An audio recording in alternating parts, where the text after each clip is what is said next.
Durante 15 siglos, el lodo a orillas de Galilea protegió un secreto que la historia nunca debió encontrar. Los eruditos creían que cada palabra que Jesús dijo a sus discípulos ya había sido capturada en tinta, sellada dentro de las páginas de la Biblia, completa e inmutable. Pero esa suposición podría haber sido errónea. En el extremo norte del mar de Galilea, los arqueólogos retiraron recientemente capas de tierra empapada de agua y descubrieron algo extraordinario: un silencioso suelo de mosaico intacto desde la época del Imperio Bizantino. Encerrado entre sus piedras hay un mensaje, uno preservado no en pergamino, sino en baldosas. Un mandato directo de Jesús a Pedro. Un mandato que ningún evangelio registró jamás. Estas palabras no añaden simplemente una nota al pie de la historia. Desafían lo que creíamos saber. Y si su significado se entiende completamente, podrían forzar un replanteamiento de los cimientos mismos de la fe cristiana. Bajo el espeso fango de la orilla, las leyendas se negaban a morir. Durante generaciones, los pescadores locales habían compartido las mismas extrañas historias. Durante las sequías severas, decían que piedras talladas emergían brevemente del agua. Algunos hablaban en voz baja sobre una estructura masiva enterrada profundamente en el lodo, una gran casa perdida en el tiempo. Finalmente, un nuevo equipo de arqueólogos decidió correr el riesgo e investigar. No buscaban tesoros ni oro. Estaban a la caza de algo mucho más esquivo. Una ciudad mencionada en la Biblia, más que casi cualquier otra, pero que había desaparecido completamente del mapa. La excavación comenzó con el calor aplastante del verano. El aire estaba cargado con el hedor de la tierra mojada y la vegetación podrida. No tenía nada de glamuroso. Era un trabajo agotador e implacable. Las bombas funcionaban constantemente para evitar que el agua del lago inundara las zanjas. Por cada pie que cavaban, el agua contraatacaba, como si la tierra misma estuviera tratando de proteger un secreto. Durante semanas, los escépticos parecieron tener razón. El equipo descubrió poco más que lodo interminable, algunas piezas dispersas de cerámica romana y una creciente sensación de decepción. La moral estaba cayendo. Entonces todo cambió. La paleta de un voluntario golpeó algo sólido. No el golpe sordo de la tierra compactada, sino un sonido metálico agudo e inconfundible. Metal contra piedra. El equipo se detuvo y comenzó a limpiar el área a mano, raspando suavemente capas de limo gris. Primero apareció una línea, luego una esquina, luego una pared.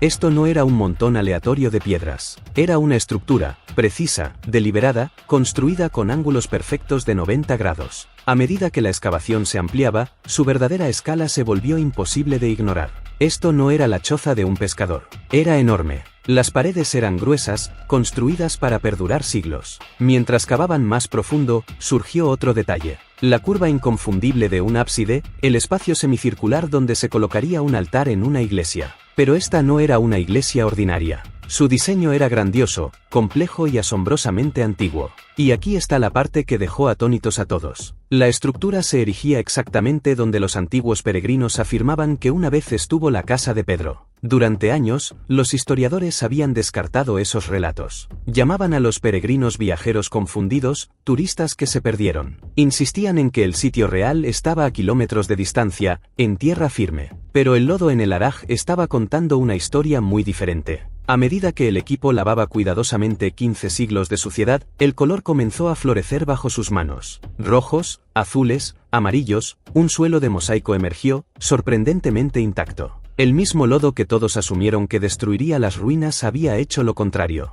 Las había sellado como una cápsula del tiempo, protegiéndolas del clima, los saqueadores e incluso de los ejércitos en marcha. Sin embargo, el mayor descubrimiento no fue el edificio en sí, fue lo que yacía tejido en los patrones geométricos del suelo. Un mensaje, un texto, uno que parecía hablar directamente a través del tiempo, desde el año 500, a quienes estaban allí parados. Ahora, aquí está la parte increíble. Lo que habían descubierto hasta ahora era solo la superficie del misterio. A medida que el equipo continuaba limpiando las baldosas del mosaico, se dieron cuenta de algo. Esta iglesia no fue construida sobre terreno desnudo. Estaba asentada directamente encima de otra cosa. Algo mucho más antiguo. Y esa capa inferior contenía la respuesta a una pregunta que había atormentado a los eruditos durante 2000 años. A partir de este punto, el descubrimiento tomó un giro mucho más oscuro. Para entender por qué este mosaico es tan importante, primero necesitas entender su ubicación. Esto no era Jerusalén, no era Nazaret, esto era Betsaida. Si conoces la Biblia, ese nombre debería sonarte familiar. Betsaida era el hogar de Pedro, Andrés y Felipe. Fue donde Jesús sanó a un ciego. Fue donde tuvo lugar la alimentación de los 5.000. En muchos sentidos, funcionó como el centro operativo del movimiento apostólico temprano. Pero Betsaida también es conocida por otra cosa, algo inquietante. Fue una de las únicas 3 ciudades que Jesús maldijo abiertamente. En el Evangelio de Mateo, Jesús condena a Betsaida diciendo, «¡Ay de ti!», reprendiendo a la ciudad por presenciar milagros y aún así negarse a cambiar sus caminos. Advirtió que sería bajada hasta el Hades. Y la historia sugiere que eso es exactamente lo que sucedió. Para el siglo IV, Betsaida se había convertido en un pueblo fantasma. Desapareció de los mapas. Los escritores romanos dejaron de mencionarla. Fue como si la tierra misma se hubiera tragado la ciudad entera. Durante casi 2000 años, nadie pudo ponerse de acuerdo sobre dónde estuvo realmente Betsaida. 2 ubicaciones se disputaban el título. Una era Etel, una colina rocosa llena de ruinas impresionantes, pero demasiado lejos del agua para tener sentido como pueblo pesquero. La otra era El Araj, la orilla pantanosa donde esta excavación estaba teniendo lugar. El debate fue intenso. Se construyeron carreras académicas enteras tratando de probar que un sitio era el correcto y el otro el equivocado. Entonces se descubrió la iglesia y todo cambió. Cuando los arqueólogos cavaron bajo el suelo de mosaico bizantino, golpearon una capa de destrucción. Debajo de la iglesia había hogares de la era romana, y estas no eran villas de élite o edificios administrativos. Eran casas de pescadores. El equipo descubrió pesos de plomo para redes, anzuelos de pesca y monedas que databan del primer siglo. Esta era la evidencia que los eruditos habían estado esperando. Un pueblo pesquero activo durante los años exactos en que Jesús estuvo vivo. Era la prueba irrefutable. Pero hubo un giro más, uno que hizo el descubrimiento aún más inquietante. La forma en que esta iglesia fue construida cuenta una historia, no de casualidad, sino de obsesión. Los constructores bizantinos no colocaron la iglesia al azar. La posicionaron con una precisión extraordinaria, centrando toda la estructura sobre los restos de una casa específica. Y eso plantea una pregunta obvia. ¿Por qué aquí, en el mundo antiguo, no erigías una basílica masiva sobre la casa de un pescador ordinario a menos que ese lugar tuviera un significado profundo? Los arquitectos del siglo V hicieron esfuerzos notables para proteger este punto exacto. Construyeron un muro protector alrededor de la habitación original. Trataron el suelo de tierra de la vieja casa no como escombros, sino como un objeto sagrado. Cada detalle apunta a la misma conclusión. Los constructores estaban completamente convencidos de que estaban parados sobre el hogar real de Pedro. Los escépticos podrían argumentar que los bizantinos simplemente estaban adivinando, pero la memoria antigua era mucho más confiable de lo que a menudo asumimos. La gente no dependía de mapas o registros escritos como lo hacemos hoy. Dependían de la memoria viva. Los abuelos traían a sus nietos a este lugar y les decían, aquí es donde vivió una vez la roca de la iglesia. Los descubrimientos en el Araj sugieren algo notable. A pesar de la maldición, a pesar de la desaparición de la ciudad, una pequeña comunidad de creyentes permaneció. Protegieron la ubicación.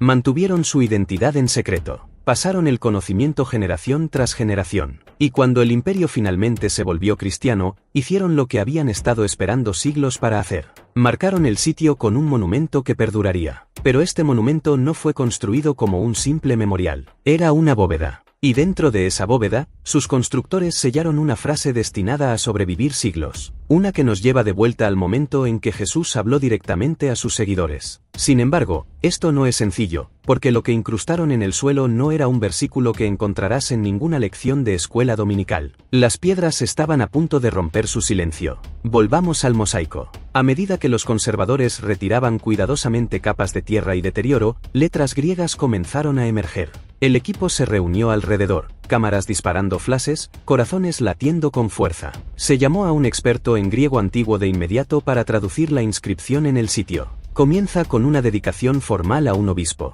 Nada inusual, pero entonces el tono cambia. El texto menciona a Pedro y no se refiere a él casualmente. Lo llama el jefe y comandante de los apóstoles celestiales. Esa frase es explosiva. En teología, el lenguaje nunca es accidental. Las palabras griegas específicas usadas aquí tienen un peso inmenso. Implican rango, autoridad, una clara cadena de mando. Sugieren que para el siglo V, justo aquí en la Galilea rural, Pedro era visto no solo como un discípulo entre muchos, sino como el líder supremo. Esto golpea el corazón de uno de los debates más largos del cristianismo, la autoridad. La Iglesia Católica basa su legitimidad en la creencia de que Pedro fue el primer papa, la roca sobre la que se construyó la Iglesia. Muchas tradiciones protestantes argumentan lo contrario, afirmando que Pedro era simplemente un líder entre iguales. Pero enterrado bajo el lodo de la propia ciudad natal de Pedro hay un texto que apoya la visión del comandante supremo. Muestra que los cristianos locales, la gente que vivía donde vivió Pedro, creían que él estaba a cargo. Y hay más. La inscripción también identifica a Pedro como el portador de las llaves. Esa frase apunta directamente al momento en que se dice que Jesús le dio a Pedro las llaves del reino de los cielos. Pero el mosaico no se detiene en ese versículo familiar. Y aquí es donde la historia toma un giro verdaderamente salvaje.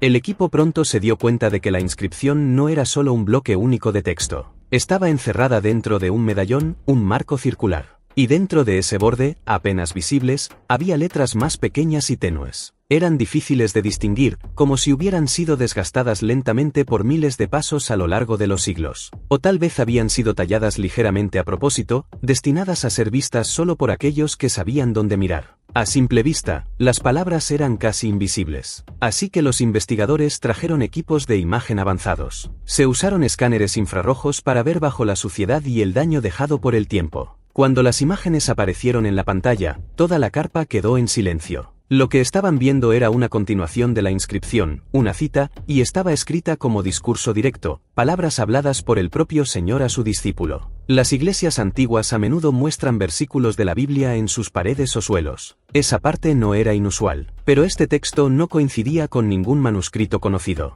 No era una cita estándar. Era diferente. Una variación, una desviación, o posiblemente algo aún más inquietante. Podría haber sido una versión anterior, una que fue editada más tarde. El ambiente en la excavación cambió instantáneamente. Esto ya no era solo un descubrimiento artístico. El equipo estaba mirando lo que parecía ser un registro de una conversación que tuvo lugar hace 2000 años, a solo unos pasos de donde estaban parados. Las palabras eran personales, íntimas, e insinuaban un rol cósmico, una asignación diferente a cualquier cosa registrada en las escrituras. El escáner reveló algo que nadie esperaba, la preparación del cielo mismo. Una vez procesados los escaneos infrarrojos, los lingüistas se pusieron a trabajar. Reconstruyeron cuidadosamente las letras rotas ocultas dentro del tenue anillo interior del mosaico. Pieza por pieza, surgió una oración. Decía algo así: guarda mi casa, porque voy a preparar los cielos. Pausa en eso por un momento. Guarda mi casa. En el Evangelio de Juan, Jesús le dice a Pedro que apaciente mis ovejas. En Mateo, lo llama la roca sobre la que se construirá la iglesia. Pero en ninguna parte del Nuevo Testamento aceptado Jesús le dice a Pedro que guarde mi casa.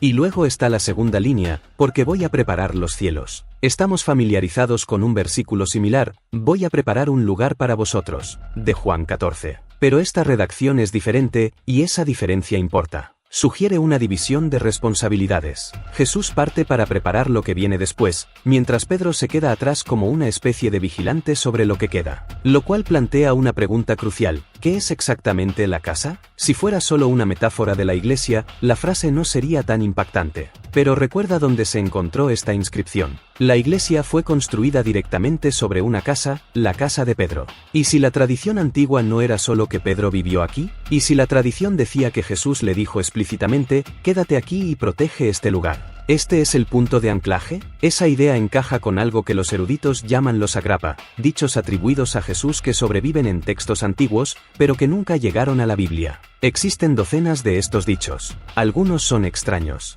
algunos son profundamente conmovedores. Pero encontrar uno permanentemente tallado en el suelo de un sitio de peregrinación importante le da un peso extraordinario. Sugiere que la gente de Betsaida recordaba algo que los escritores de los evangelios decidieron no registrar. Y la frase, guarda mi casa, remodela como vemos el papel de Pedro. No lo enmarca como un administrador o gerente. Lo presenta como un protector, un centinela, alguien montando guardia. ¿Defensa contra qué? Ahí es donde comienza la especulación. En la creencia cristiana primitiva, los lugares sagrados no eran pacíficos por defecto. Eran campos de batalla. Estas eran ubicaciones que se pensaba que atraían oposición, lugares donde fuerzas invisibles presionaban con más fuerza. Los demonios, según la tradición temprana, se creía que despreciaban el suelo sagrado. Así que cuando Jesús le dice a Pedro que guarde la casa, puede que no haya sido un papel simbólico en absoluto. Puede haber sido una asignación, una que iba mucho más allá de la predicación o el liderazgo, un deber espiritual arraigado en la protección. Este descubrimiento también hace algo más. Reduce la distancia entre la leyenda y la realidad.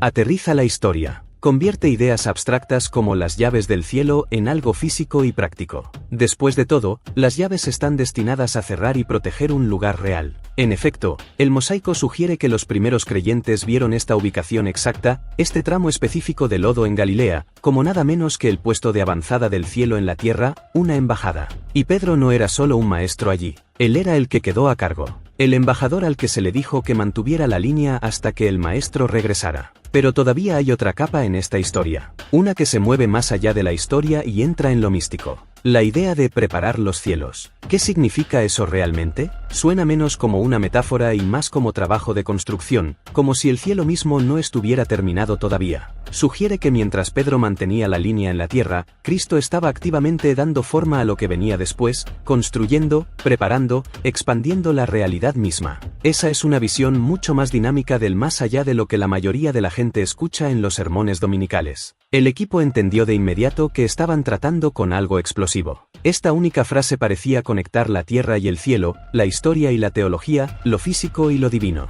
Pero como con todos los descubrimientos como este, hay una posibilidad aún más extraña. La pieza final del rompecabezas no está enterrada en el suelo. Está escrita en las estrellas. Si tomamos la inscripción al pie de la letra, guarda mi casa, porque voy a preparar los cielos, nos vemos obligados a hacer una pregunta incómoda. ¿Por qué aquí? ¿Por qué este punto exacto en el planeta? ¿Por qué la preparación de los cielos requeriría que se protegiera una ubicación física específica en la Tierra? Hay una teoría susurrada entre eruditos marginales y teólogos no convencionales, aquellos dispuestos a mirar más allá de las enseñanzas estándar, de que ciertos lugares en la Tierra actúan como anclas, puntos donde lo físico y lo espiritual se alinean. Como es arriba, es abajo. Es una idea antigua arraigada en el pensamiento hermético. El mundo material refleja el espiritual. Pero, ¿y si esa idea es más literal que simbólica? ¿Y si la geografía de la Tierra no es solo tierra y agua, sino una especie de circuito? ¿Y si algunas ubicaciones funcionan como nodos de conexión? Si Jesús le dijo a Pedro que guardara la casa mientras él iba a preparar los cielos, ¿podría Betsaida haber sido entendida como uno de esos nodos? ¿Un punto de unión, una puerta, un puente entre reinos? Mira el patrón. Este no era un pueblo pesquero ordinario. Era el centro de lo imposible. El lugar donde los ciegos recibieron la vista. Donde multitudes fueron alimentadas de la nada. Un evento que desafía las leyes de la conservación. Donde Jesús caminó sobre el agua, desafiando abiertamente la gravedad misma. Visto a través de una lente de ciencia ficción en lugar de una puramente religiosa, surge algo inquietante. Las reglas de la física parecían más delgadas aquí. La barrera entre mundos se sentía frágil. La realidad misma parecía flexible, reescribible en tiempo real. Así que tal vez guardar la casa nunca se trató de proteger un edificio o incluso una comunidad. Tal vez nunca se trató de guardar un edificio en absoluto. Tal vez se trataba de guardar la brecha, mantener segura una puerta de entrada. Esa idea se alinea incómodamente bien con los escritos gnósticos, los textos esotéricos antiguos que la Iglesia primitiva rechazó y destruyó más tarde. Muchos de esos textos hablan de guardianes y porteros, seres asignados a vigilar los umbrales entre la luz y la materia, el cielo y el mundo físico. El mosaico descubierto en el Araj puede ser un fragmento sobreviviente de esa forma más antigua y mística de cristianismo, una versión que no sobrevivió intacta, una que eventualmente fue suavizada por Roma, remodelada en un sistema más seguro de obispos y papas, mientras que los elementos cósmicos más salvajes fueron enterrados bajo doctrina, piedra y silencio. Este descubrimiento nos fuerza a ver a los apóstoles de manera diferente. No solo como maestros con túnicas, sino como participantes en algo mucho más grande, operadores dentro de un marco cósmico. Pedro no era simplemente un pescador que fue ascendido al liderazgo. Él era el designado que se quedó atrás, el centinela, el guardián al que se le confiaron las llaves, no solo simbólicamente de un reino, sino muy posiblemente de una puerta, mientras el arquitecto maestro iba a trabajar al otro lado. Sugiere que la ascensión no fue solo una despedida, fue una partida, y alguien tenía que quedarse atrás para guardar el umbral. Luego viene el detalle escalofriante. La iglesia no fue destruida por enemigos. Un terremoto en el siglo VIII se la tragó entera, como si la tierra misma sellara el secreto. Durante más de 1000 años, la casa de Pedro desapareció, perdida, sin vigilancia, o deliberadamente oculta. Ahora ha resurgido. El momento no se siente aleatorio. Se siente preciso. Tal vez este mensaje nunca estuvo destinado solo para Pedro. Tal vez era una cápsula del tiempo para nosotros. Guarda la casa. Protege los cimientos. Vigila la brecha. El sitio está cubierto de nuevo, pero las palabras han salido a la luz. No pueden ser desleídas. La señal ha sido enviada. Así que, aquí está la pregunta. Si Jesús le dio a Pedro instrucciones que nunca llegaron a la Biblia, ¿qué más nos estamos perdiendo? ¿O es esto solo un hermoso suelo? Cuéntanos qué piensas. Y si quieres más historia enterrada, dale a me gusta y suscríbete.